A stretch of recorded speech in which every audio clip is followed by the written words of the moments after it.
We have more clips to look at of Mehdi Hasan absolutely destroying Piers Morgan in a face-to-face debate. I mean, it was pretty bad. He manages to counter him on almost every point. So, of course, I couldn't cover it all in one video. And now I have a few more clips for us to look at. Do you think that's what he's doing, though? Ethnically? Yes, if he's calling for the deportation of legal immigrants based on their ethnicity, yes.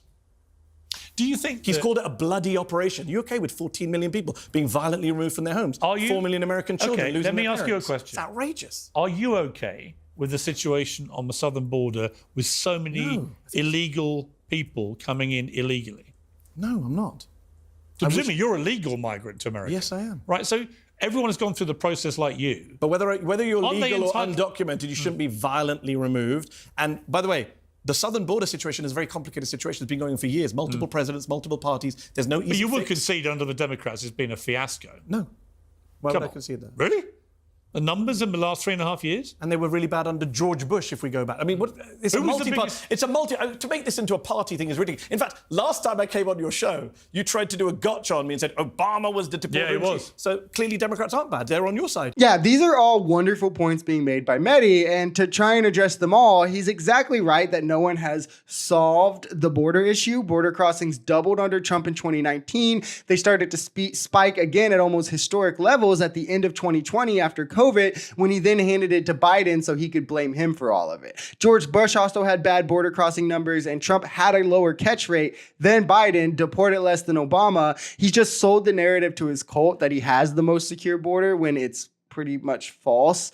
The crossings are higher now because situations in foreign countries have gotten worse under COVID. This is why, again, it started to spike at near historic levels under Trump at the end of 2020. But that also doesn't mean that immigrants should be violently removed from the country. That doesn't mean that we need ICE walking the streets like the Gestapo, card checking brown people, and Trump calling for the removal of legal immigrants, right? Which him calling for the removal of legal immigrants, like he specifically said about Springfield, does essentially boil down to ethnic cleansing. He's removing these people because of their ethnicity, not because of their legality. And the point that I always make, if you want to stem the number at the border, remove foreign sanctions from these countries, do a Marshall Plan, but no president's going to do that if we're being honest, not Harris and definitely not Trump. So I will at least vote for the candidate who's going to be more humane about the existence of immigrants. I'm saying what I said earlier about Israel, you can do something that's legal, but I still think it's wrong. So what Obama did was legal, right? He didn't break any laws. He was entitled to deport,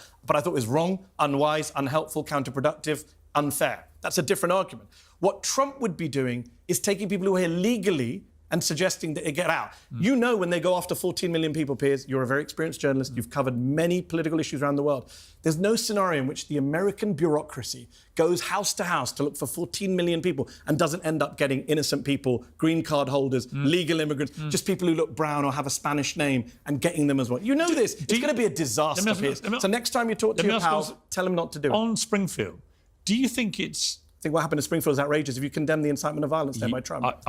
New Hitler. He shut down an entire town, 30 bomb threats. Actually, it's disgusting. There weren't 30 bomb threats. And it turned out that's what the local authorities said. Bomb threats, all of them, came from what they now believe were bots and pranksters. Yeah, okay. What he says at the end there is literally not true one bit. The mayor said, or the governor, whoever it was, said that a good amount came from overseas, bots or whatever, but that none of them amounted to real attacks. However, there were threats that were from within the city. And despite that, even if you do concede that they all came from overseas, Trump's rhetoric is still what opened the door to this happening, what opened the door to this specific city being targeted, where schools still closed, kids were kept home, businesses closed directly because of actions caused by the rhetoric of Trump. So to try and absolve him from that one way or the other is just intellectually dishonest. These are just people, again, who have to carry water for Trump and can't concede anything he's done wrong. His dangerous rhetoric towards immigrants leads to them being targeted and attacked. Just think, Republicans will literally tell you that rhetoric towards Trump has led to him getting attacked. but then turn around and say Trump's rhetoric towards immigrants doesn't lead to them getting attacked. This is just the hypocrisy being shown. His plan to deport them in mass waves, as well as signaling he'd go after legal immigrants, J.D. Vance going as far to say the way that these immigrants were made legal was illegal, so it doesn't matter, is going to lead to immigrants being harmed at a mass level, legal immigrants being attacked as well, and chaos developing in the streets. When you suddenly change the makeup of that town by putting 20% of the entire population becomes one community, brought in Haitians in that case.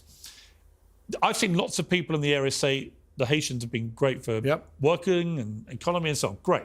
But it also brings with it, as we've seen in the UK, when you radically change the makeup of towns, it can have a real effect on what that town is for people, on the effect on infrastructure, on the effect on schools and hospitals, et cetera, et cetera. Do you accept that this has to be handled carefully? Yes. But actually putting 20% of the population into somewhere like Springfield inherently is a very tricky scenario. So this is what worries me about you, Piers, because you ask good questions, you have these important discussions, but the framing, and my friend Brian Tyler Cohen said this to you a couple of days ago, your framing is very right-wing. Why? So when you say, Why is it right-wing? I'm telling you. You said twice there. They put 20,000. Who put them? Nobody put 20,000 people there. They went there voluntarily. They went there at the invitation of the local town. Do you know the local town put an ad in a paper saying, please come to our town. It's in decline. We need labour. And they went and they helped the town. And the local factory managers and the local mayor of all, as you say, they've all come out and praised them. I actually find uncomfortable that rhetoric because I think immigrants should be valued regardless whether they're hard workers. But look, people have come and said they're hard workers. They attend the local church. They're integrated in the town. There hasn't been a crime wave associated with it. Exactly. The framing from Piers Morgan is always inherently right-wing, pushing the idea here that Democrats are just flying in immigrants and placing them in cities, when in reality, migrants usually come here legally. Cities are asking for them to come to their area, needing them as they are in population decline, economic stagnation. They don't have the labor to meet the demands. And we've covered it multiple times on this channel. Springfield specifically was suffering before that these Haitian migrants came. And since they did, they've helped turn the economy around almost 180 without massive crime waves as well. And the majority of citizens there have no issue with them. There's the minority who follow Trump and are racist, so they'll just repeat anything he says, but there's been no issues that's followed the migrants. The pet story has been debunked numerous times, so it seems like when migrants come, they massively help out economically. Kind of weird. And I think that that's the nuanced discussion that should be had. If immigrants are coming and helping localities grow economically, crime isn't following them inherently, why are we so gung-ho about blocking them from coming? Why don't we instead reform our system to allow wider spread immigration with more legal pathways, more judges for asylum claims, rework and replenish our work visa system so they're not expiring and being left without being able to renew them for months and years, and that people are allowed to work and contribute to our economy like our citizens. If you enjoyed this video, we're Social Society. We're a commentary channel influenced by politics, society, and the economy. We are pretty left-leaning on this channel, but we're open to our right-wingers as well. The biggest thing here is having conversations that get everyone to the bottom of the truth. If that sounds like something that could interest you, consider smashing that subscribe button, leaving us a like, or even commenting on this video. We even have memberships available as low as $3 if you'd like to support, because the only way we become a society is together. Peace.